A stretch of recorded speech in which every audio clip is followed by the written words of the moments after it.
¿Qué tal? ¿Cómo están? Saludos, bienvenidos, gracias. Qué bueno que estén con nosotros. Aquí estamos en Noticias 1A, 7:30 este día martes 18 de agosto. Estamos comenzando una nueva semana, luego del fin de semana largo. Espero que ustedes hayan podido descansar. Nosotros ya estamos preparados, dispuestos, como siempre, con mucho cariño para llevarles las noticias de esta agenda informativa con la que comenzamos esta nueva semana en Pereira, en el área metropolitana, en Risaralda, en el eje cafetero, como siempre al lado de Manuel Ignacio Díaz, que me complace saludarlo a esta hora. Manuel, ¿cómo va todo? Buen día. Muy buen día, Johan.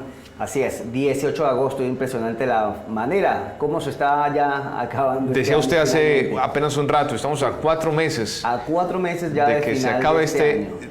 Particular año, ¿no? Sí, señor, 2020, que hasta ahora hemos sabido, digamos, hemos aprendido una nueva normalidad de vida con toda esta pandemia. Hemos sabido sobrellevarlo, ¿no? En medio de lo que el mismo año por sí mismo significó improvisar un poco la forma de hacerlo, ahí lo llevamos. Sí. Pero a pesar de todas estas cosas se continúa, digamos, cumpliendo con algunos proyectos, se continúa cumpliendo con un cronograma que estaba particularmente establecido para este año 2020 y algo de eso tenemos para comenzar con esta nueva emisión, Johan. Sí, de eso vamos a estar hablando justamente y vamos a comenzar de una vez para entrar en materia, no sin antes agradecerles por estar con nosotros en este servicio informativo multimedia que les lleva Noticias 1A a través de nuestras plataformas. En Facebook usted nos encuentra como Noticias 1A Oficial. También sigue esta transmisión en nuestra página web www.noticias1a.com y también puede seguir las noticias del día en Twitter, en Instagram también nos encuentra como Noticias 1A. Pues bien, estaba ya hablando Manuel un poco a manera de introducción de la forma en que iniciamos esta emisión del día martes. Recientemente habló el alcalde de Pereira, Carlos Maya, lo hizo en las últimas horas, entregando balances sobre varios temas. Uno de ellos, sin duda, sigue siendo y se convirtió en parte de la agenda de trabajo que no estaba entre los planes al comienzo de esta administración, pero que se convirtió en parte principal de la agenda de trabajo de los administradores locales y tiene que ver directamente con la forma en que se está tratando administrativa y hospitalariamente la emergencia por COVID-19 en el país. Pereira no es la excepción. De hecho, Manuel, Pereira es el municipio del departamento de Risaralda con más alto contagio histórico y con más alto número de casos activos por COVID-19 en el departamento, y ese fue uno de los temas que tocó a manera de balance parcial el alcalde Carlos Maya. Así es, se habló un poco sobre el tema de reactivación económica, conscientes de que también, la apertura económica era necesaria para el municipio, para el departamento, por la necesidad de que muchas personas necesiten tener algunos recursos económicos con que llevar su día a día. Es decir, la pandemia de la COVID-19 como que prácticamente hizo que se diseñara una nueva estructura de trabajo, no solamente para el municipio, sino para todo el país. Adicionalmente a esto, dentro de esta reapertura económica, él fue bastante claro y habló sobre la reactivación también del aeropuerto internacional, que a partir del día de hoy tendrá su primer vuelo piloto y se espera entregar ya las obras definitivamente para el día 30 de agosto. Pero ¿qué tal si con esto pasamos y escuchamos lo que nos dijo el alcalde Carlos Maya? El aeropuerto no está comprometido. El informe del ingeniero encargado de este estudio nos certificó que la infraestructura aeroportuaria no presenta inestabilidad ni riesgos asociados. Hasta la fecha, 12.603 empresas han solicitado su reapertura, certificando la aplicación de los protocolos de bioseguridad, y 9.448 empresas han sido aprobadas para su reactivación económica. Otras empresas están en el proceso de certificación para su reapertura. Varias voces nos han criticado por la reactivación de la economía. En este punto seré insistente en defender que debemos salvar la vida de las personas y a su vez la vida de las empresas y el bolsillo de las familias pereiranas. En nuestro plan de reactivación para los microempresarios e independientes se han desembolsado 1.362 millones de pesos en 190 solicitudes de crédito. Para las pequeñas, medianas y grandes empresas se han desembolsado 17.300 millones, que equivale al 94.23% en 101 solicitudes de crédito. Desde el principio, destinamos 30.000 millones de pesos para créditos, capital de trabajo y compra de cartera, desembolsando a la fecha 18.000 millones de pesos. Entregaremos una terminal aérea con una llamativa fachada de 4.700 metros cuadrados, acristalados, con cámaras de aire que mejoran la acústica del lugar y películas que controlan la temperatura. 30 counters para el check-in de los pasajeros, pensando además en los retos que hemos propuesto de ampliar las rutas a nivel nacional e internacional.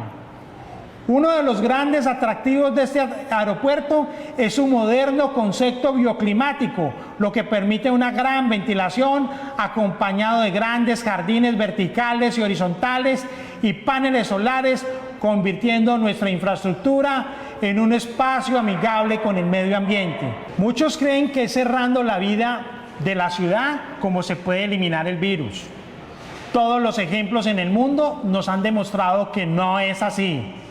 Es responsabilidad de todos cumplir con los protocolos que nos han dado los organismos internacionales para poder ganarle la batalla al virus sin acabar con la vida productiva de nuestra ciudad. Usemos el tapabocas cuando tengamos contacto con otras personas, lavémonos las manos permanentemente y mantengamos el distanciamiento. Bueno, fueron varios los temas que tocó Manuel, el alcalde de la ciudad de Pereira, Carlos Maya, ya lo vieron ustedes allí.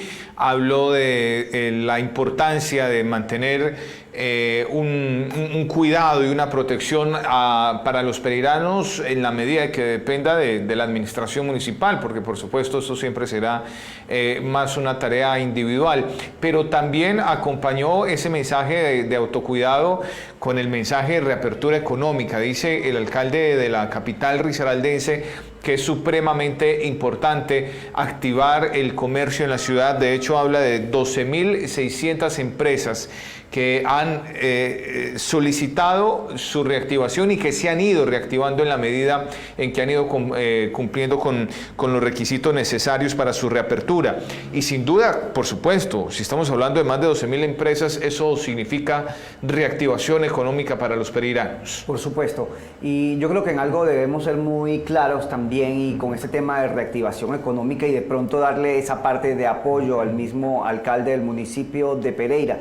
El contagio no depende de la reactivación económica. El contagio, digamos que la principal responsabilidad es de cada uno de nosotros, de cada uno de los pereiranos. Y muchos sabemos que continuamos teniendo muchísimos problemas, no solamente en Pereira, en todo el área metropolitana, con los fines de semana que vienen siendo el principal, digamos, foco de contagio. ¿Por qué? Las acostumbradas fiestas, reuniones que aún no están permitidas, fiestas ilegales por todo el municipio, por todo el área metropolitana. Entonces, en esto sí somos claros y queremos también aprovechar este espacio para hacer el llamado a toda la ciudadanía a que, por favor, nos quedan unos meses, se vienen unos meses más fuertes de contagio, así que lo mejor es, digamos, acelerar esas medidas de autocuidado para poder frenar un poco estos números que vienen creciendo muchísimo. Solamente este fin de semana podríamos contar casi 600 personas contagiadas en el departamento de Risaralda. Solo el fin de semana, lo que sin duda refleja que estamos ante una inminente velocidad de contagio, estamos ante una inminente curva de contagio en el departamento, ante un inminente pico de contagio, aquel del que tanto les hemos ido hablando, aquel del que tanto hemos estado al lado de los expertos, llevándoles a ustedes la información, ¿verdad? Para que sepamos que estamos hablando de ese pico de contagio y todo indica, según se advierte desde la Secretaría de Salud Departamental en Risaralda, que estamos llegando a ese pico de contagio y ante eso lo que nos queda es cuidarnos. Es lo que nos corresponde. Bien, Manuel, vamos a avanzar. Bueno, un detalle antes de avanzar sobre algo de lo que decía el alcalde de Pereira, Carlos Maya, con relación al Aeropuerto Internacional Matecaña. Ya usted lo advertía, hoy es el vuelo piloto o el primer vuelo de este plan piloto entre el aeropuerto de Río Negro en Antioquia y el aeropuerto Matecaña, y un vuelo de regreso ya teniendo como origen, Pereira y destino el mismo aeropuerto, el aeropuerto de Río Negro. Será sobre las 11 de la mañana. Que llegue arriba ese primer vuelo después de 5 meses de estar cerrado, el Matecaña, y luego de haberse analizado mucho, finalmente se decidió que estos vuelos de aquí al 30 de agosto van a llegar a la terminal antigua, es decir, no se va a utilizar, a pesar de ya estar sobre un 95-98% de adecuación en la nueva terminal, no se va a utilizar hasta su inauguración, que va a ser apenas hasta el 30 de agosto, haciéndola coincidir además con el cumpleaños de la ciudad. Así es, Johan. Efectivamente, y bueno, decía usted, vamos a avanzar un poco en estos temas, y ya que hablábamos del pico de contagio, hablábamos de todas las cosas que se están viniendo en estos momentos, y de que ya el departamento de Risaralda superó las 3.000 personas contagiadas durante este fin de semana, ya la semana pasada, y ya se acerca a las 4.000 personas contagiadas en lo que va de este mes de agosto. Precisamente pudimos hablar con el secretario de Salud del departamento de Risaralda, el doctor Javier Darío Marulanda. Digamos que muchas cosas por hablar, entre esas las estrategias para contener un poco, no solamente el contagio, sino también para enfocar bien, digamos que todo el tema de hospitalización, de ampliación hospitalaria en el departamento de Risaralda. Bien sabíamos que hace 2 semanas se recibieron unos cuantos respiradores artificiales. El pasado sábado llegaron, tengo entendido, unos 10 respiradores. El día de hoy estarán llegando 10 adicionales, y con esto el departamento espera que próximamente se puedan agregar 50 respiradores artificiales más para afrontar el tema de ampliación hospitalaria. ¿Por qué? Por una razón muy sencilla. Se está trabajando también en el tema del plan cosecha, ¿okay? Ya aproximadamente entre lo que es el mes de septiembre y el mes de octubre en todo el departamento de Risaralda. Un dato bastante curioso, y es que para estos meses se esperan al menos 6.000 contagiados más de los que podríamos tener ya a final de este mes de agosto. Pero mejor escuchemos lo que dice el funcionario del departamento. Un tema muy importante es que hemos logrado en los últimos 15 días ampliar la capacidad instalada en unidad de cuidado intensivo. Ustedes recuerdan que veníamos con 100 camas disponibles, y que hace 15 días decretamos una alerta naranja porque subimos del 70%. Recibimos 35 ventiladores de parte del gobierno nacional, o sea que subimos a 135, y en un ejercicio muy importante que hicimos con las clínicas privadas y públicas, logramos sacar otros 15 más para llegar a 150. Hoy el departamento tiene el 50% más de hace 15 días, y tenemos 150 camas UCI, y estamos en el 65%. De no haber sido así, hoy estaríamos en un 90% si hubiéramos seguido con las 100, y estaríamos en una alerta roja. Adicionalmente, nos han confirmado el envío de 20 ventiladores más del gobierno nacional. Hoy llegan 10 y el martes llegan los otros 10. Hay que hacer contención, mitigación, pero también preparación para una posible aumento de la necesidad en la capacidad instalada que se tenga. Entonces, el plan es terminar de recibir los ventiladores del gobierno nacional, y el departamento ya licitó el proyecto de compra también de ventiladores, son 50 más, y estaríamos llegando alrededor de unos 210, 215 ventiladores, que sería el doble de lo que tendríamos. Risaralda tendría una buena capacidad y se prepararía para un mes de septiembre y octubre con un plan cosecha que se viene en el departamento, y coincide también con las proyecciones del pico de la pandemia y la reactivación del campo en el departamento.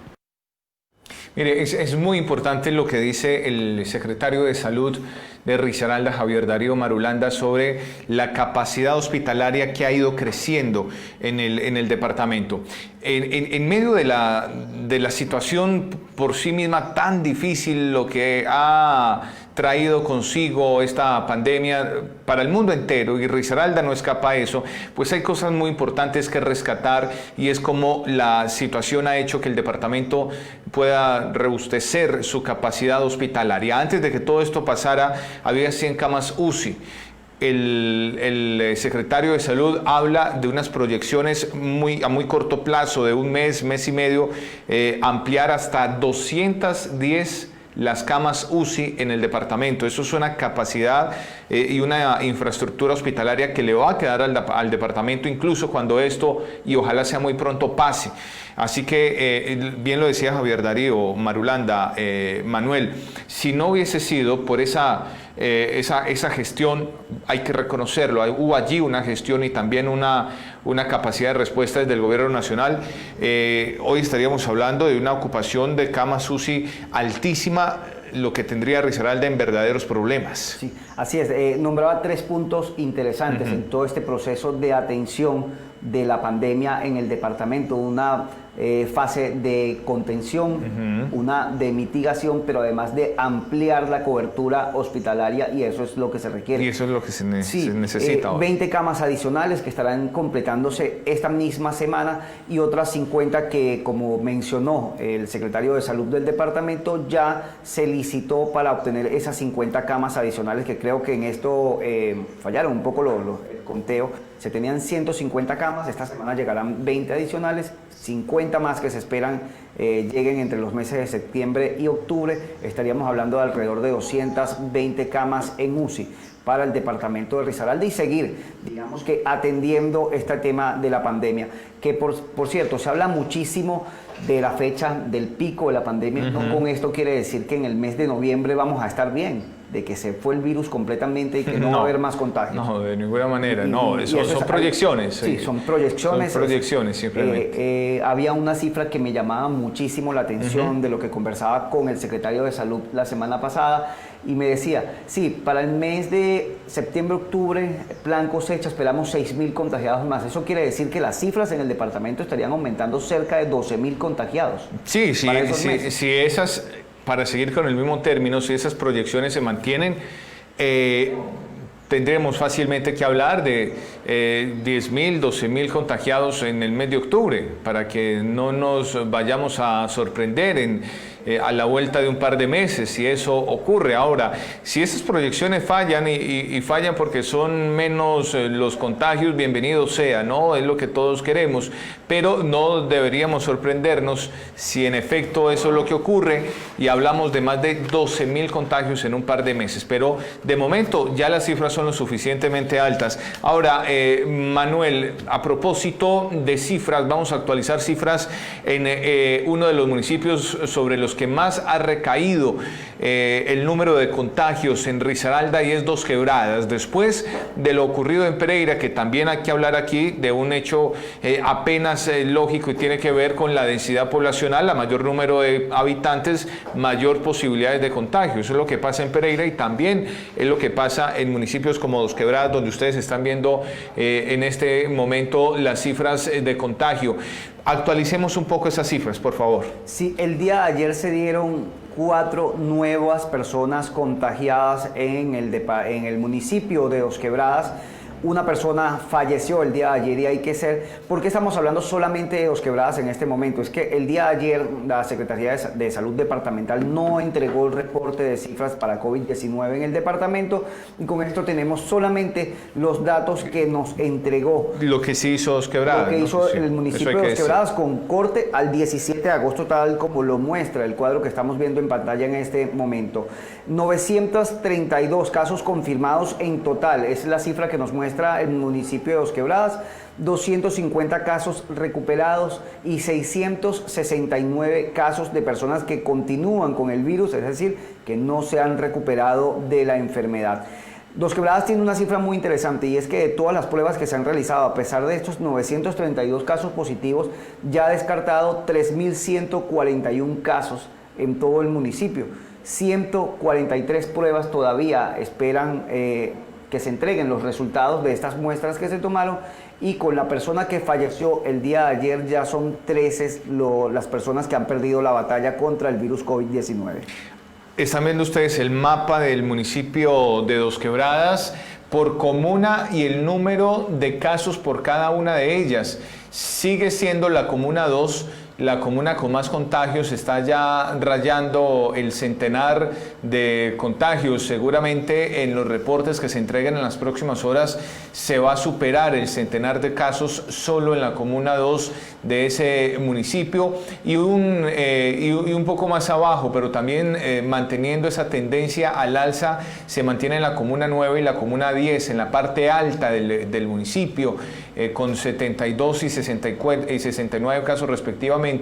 Y bueno, así como hablamos de esos casos o de esos fenómenos particulares en esas comunas, también hay que rescatar lo que ocurre en comunas como la 4, donde solo hay 14 contagios, el mismo número de contagios en la zona rural del municipio de Dos Quebradas. Algunas de las cifras o las cifras completas que ofrece la administración municipal del municipio de Dos Quebradas sobre el comportamiento del coronavirus allí en ese municipio, que sigue siendo, luego de Pereira, el que más contagios por COVID-19 ha recibido. Así es, Johan. Revisemos un poco, como bien decíamos y mencionábamos, no tenemos las cifras que entregó o dejó de entregar el día ayer la Secretaría de Salud Departamental, pero hasta el día domingo hablábamos de 3.684 casos positivos en el departamento de Risaralda. De esto, un total de 2.612 aproximadamente son los casos activos. Y esto es muy particular, digamos, tuvimos una cifra bastante alta el día sábado, fueron 290 casos positivos que se registraron durante esta fecha. La más alta que ha tenido Risaralda hasta la fecha. Que tiene hasta la fecha, y tiene que ver muchísimo con el reporte que se entregó de 170 casos en total en la cárcel de la Cuarenta. Claro, eso fue lo que disparó el promedio en Risaralda, y son los contagios, ese conglomerado que hay ya en la cárcel de varones de la 40, sí, en la capital risaraldense. Por cierto, hablábamos hace momentos antes de entrar acá al estudio, qué interesante sería tener hoy alguna reacción al menos de organismos defensores de los derechos humanos, de la Defensoría del Pueblo de Risaralda, de la Personería de Pereira, que no se ha dicho, por lo menos hasta este caso. Sabemos que están apoyando la atención del tema de pandemia y de contagio dentro de este centro penitenciario, pero además, como organismos defensores de los derechos humanos, no se ha tenido más allá una reacción sobre lo que está sucediendo realmente en esta cárcel La 40. Es un tema al que hay que hacerle seguimiento, lo que está sucediendo en un lugar donde ya la situación es bastante compleja por el hacinamiento que hay allí. Una cárcel que tiene capacidad para unos 600 reclusos tiene más de 1000 en este momento, y eso por supuesto les hace más vulnerables, aún no solo a los reclusos, sino también al personal penitenciario que allí trabaja. Vamos a avanzar, Manuel, ¿le parece? ¿Algo más sobre el tema? Algo para agregar sobre este tema de la cárcel de la 40. Bien lo decías tú en este momento, son más de 1000 personas que se encuentran recluidas en este momento en este centro penitenciario, muchas de ellas con graves afectaciones de salud. Sabemos que hay personas diabéticas, que hay personas con hipertensión, que hay muchos de los internos que además tienen otras afecciones pulmonares, incluso hasta internos con VIH positivo. Entonces es una situación que llama bastante la atención, y por eso es que mostramos nuestra preocupación por lo que puedan manifestar los organismos de derechos humanos en las próximas horas. Así es, vamos a conectar a esta hora con nuestro periodista Vladimir Ospina, que ha conocido y ha acompañado el proceso que el área metropolitana Centro-Occidente viene haciendo con los taxistas de esta región del departamento, del área metropolitana, justamente para acompañarlos en el proceso de capacitación sobre bioseguridad para ellos y para los pasajeros de este servicio de transporte público individual. Vladimir, usted nos cuenta más detalles a esta hora. Buenos días. Manuel y Johan, buenos días. En Pereira y en el área metropolitana en general se están haciendo importantes acciones desde las empresas de taxi para garantizar seguridad a los pasajeros. Específicamente el área metropolitana está acompañando un proceso bien interesante y es con los taxistas que ingresan a las diferentes empresas. Cuando van a arrancar deben pasar por un proceso de capacitación muy intenso relacionado con todo lo que es la bioseguridad, adicional a los temas de tránsito que ellos también trabajan. Y hoy los saludo desde el área metropolitana de Pereira, donde nos acompaña su director, el doctor Nicolás Betancourt, para que nos cuente cuál es ese acompañamiento que está brindando y qué es lo que ustedes pretenden con relación a las empresas de taxi. Muy buen día para los televidentes. Quiero agradecer enormemente este espacio. El área metropolitana es la autoridad de transporte público y estamos haciendo un acompañamiento y verificando el cumplimiento de la norma que debe de tener las empresas de servicio individual tipo taxi. Quiero felicitar de verdad a las empresas y por los protocolos de bioseguridad que han estado implementando para la prestación de un servicio seguro y confiable en el área metropolitana. Las empresas, como bien lo mencionabas antes, están realizando unas capacitaciones en el inicio de labores de los diferentes conductores que prestan el servicio en el área metropolitana. Están haciendo la capacitación en bioseguridad, les informan el aislamiento que deben de tener, el uso del tapabocas, el uso del gel antibacterial, la desinfección de sus vehículos. Es una iniciativa de las empresas y es un compromiso de las empresas para poder cumplir con la reglamentación del gobierno nacional y del gobierno de la ciudad, del área metropolitana, Pereira, Dos Quebradas y La Virginia. Estamos trabajando de la mano y articulando las diferentes acciones en bioseguridad que exige el gobierno nacional y los gobiernos locales. Bueno, ahora con la reactivación económica los taxistas son fundamentales porque ya se impulsa más la movilización. Están haciendo acciones también concretas para evitar que los taxistas no sean verificados como focos de contagio y no que al contrario las personas lleguen ahí y estén cómodas. Claro, se inicia desde la misma empresa. Cuando el taxista llega a la empresa, le toman la temperatura, le inician con el lavado de manos, con el uso del gel, con el uso del alcohol y con eso garantizan que la persona que llega a prestar su servicio al estar vinculados en la empresa de servicio de taxis, está totalmente sano para la prestación del servicio. Bueno, pues entonces, el doctor Nicolás Betancourt que nos acompaña, le agradecemos por ese espacio y ya saben ustedes entonces, son esfuerzos que se están realizando en todo el área metropolitana para que los taxistas sean un apoyo y una contribución a que no haya focos de contagio y al contrario, brinden todas las condiciones de bioseguridad. Continúen ustedes con más noticias.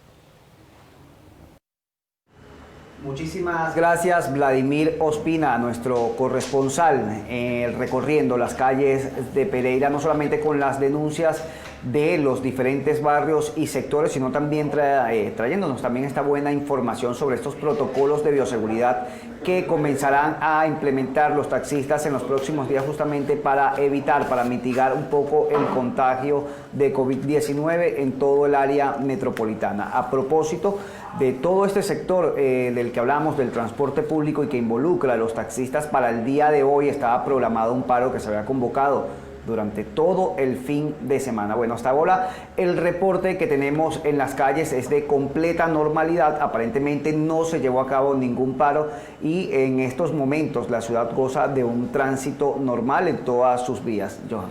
Mire, se había anticipado y se había hablado todo el fin de semana de las intenciones que tendría un sector del gremio de taxistas en la ciudad de Pereira para irse a un paro, y más que a un paro, unas vías de hecho, ¿no? Y era bloquear la ciudad en puntos estratégicos de la capital risaraldense para realmente generar un caos en la movilidad. Pues de momento, a esta hora en la que estamos emitiendo esta emisión de Noticias 1A 7:30, el reporte es de absoluta tranquilidad. Ahora, ¿por qué tenían una intención de paro un sector, y reitero y soy enfático en decir un sector de ese gremio? Porque no todos respaldan esa intención de irse a un paro por las vías de hecho. Y es básicamente dos puntos. El primero, le piden al alcalde de la ciudad de Pereira que sean más drásticos los operativos contra la piratería, contra el transporte que se hace a través de plataformas, es decir, las plataformas que funcionan en la ciudad de Pereira para hacer transporte ilegal. Y la segunda petición tiene que ver con el regreso de pico y placa en la ciudad. Hay que recordar que por cuenta de la emergencia sanitaria, el alcalde decidió levantar el pico y placa. No hay pico y placa en este momento y hay incluso quienes advierten que la solicitud sería de un drástico pico y placa que sería desde muy temprano en la mañana, 6 de la mañana hasta bien entrada en la noche. De eso todavía no hay una voz oficial. Se filtraron algunos audios en redes sociales. Los que sí dan la cara, representantes del gremio de taxistas, no se atreven a hablar de bloqueos. Es decir, no hay una cara, no hay una persona, no hay una imagen visible, un rostro visible que se atribuye esa intención de hacer bloqueos en la ciudad, por supuesto, porque eso es ilegal desde todo punto de vista. Lo cierto, Manuel, es que a esta hora hay normalidad en el tráfico en la ciudad de Pereira. En el camino a esta sede encontramos todo absolutamente normal y además en las averiguaciones que hemos hecho internamente nos reporta normalidad en la movilidad en la ciudad de Pereira. Así es, Johan.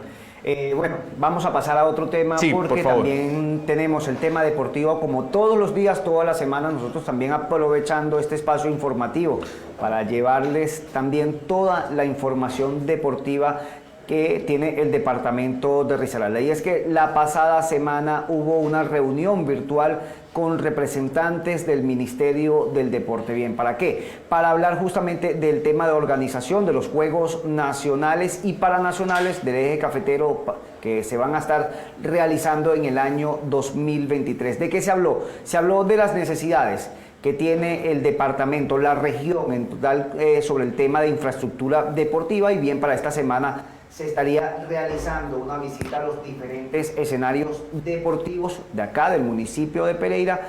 Recordemos que el departamento de Risaralda albergará cerca de 12 disciplinas deportivas. Sobre esto nos habló la directora de la secretaria de Deportes del departamento de Risaralda, Ana Lucía Córdoba. Básicamente fue contarnos y actualizarnos respecto a cómo vamos en materia de infraestructura deportiva. Tenemos visita el próximo viernes en las horas de la mañana, donde personal del Ministerio del Deporte se encargará de revisar los excedentes que fueron postulados por el departamento de Risaralda. Es de resaltar que esa visita ya la hicieron en el municipio de Armenia, sigue Risaralda y Pereira y continúa con Caldas y Manizales. Los escenarios del departamento son el Coliseo Menor, Coliseo Mayor. Vamos al Parque del Café porque allí tenemos tejo, luego bajamos a la Villa Olímpica, piscinas, velódromo, canchas de tenis, estadio, escenario de tiro con arco, y sobre la 30 de agosto vamos a revisar el terreno donde se ha propuesto construir el escenario multipropósito para el departamento de Risaralda y para el municipio de Pereira.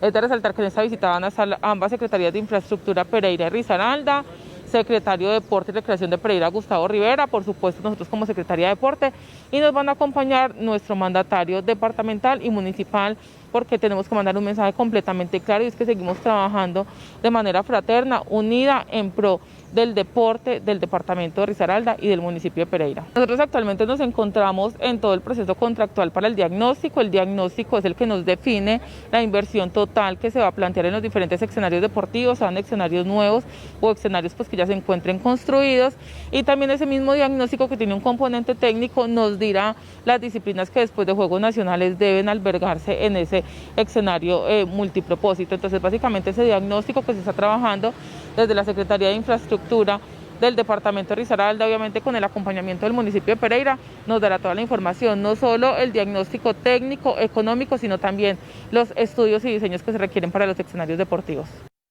No hay tiempo que perder. El 2023, así no parezca, está a la vuelta de la esquina, y por eso Risaralda se prepara como debe ser para realizar más bien la fiesta más importante del deporte que tiene Colombia, que son sus Juegos Nacionales. Será en el 2023 y no hay tiempo que desperdiciar a la hora de preparar todo en infraestructura deportiva y recibir las justas de nuestro país. Bien, Johan, ya con esto nos estamos quedamos atentos al tema hoy. de, si bien decimos hay normalidad en la movilidad en la ciudad, quedamos atentos a la evolución que pueda tener el conato de paro de taxistas en la capital risaraldense, ¿no? Sí, efectivamente, para las 4 de la tarde del día de hoy también hay algunas concentraciones, digamos, organizadas por la CUT, la Central Única de Trabajadores en el departamento de Risaralda, y la idea sería reunirse a las 4 de la tarde en la Plaza Simón Bolívar de Pereira, y la realización de esta concentración tiene un fin único y es protestar contra las masacres en el Valle del Cauca y Nariño, también contra la persecución de campesinos e indígenas y contra la amenaza a el congresista Iván Cepeda. Otra de las movilizaciones preparadas para hoy. Manuel, muchas gracias. Nos vamos, sin antes darle las gracias a todo el equipo de producción que nos acompañó el día de hoy, Jorge Camacho en los controles, así como tenemos también al señor José Diego Pulido en las cámaras, Diego Soto y Breiner Mena, nuestros editores. Que tengan un buen día. Nos veremos mañana nuevamente acá a las 7:30 de la mañana, una vez más, con otra emisión de Noticias 1A. Adiós.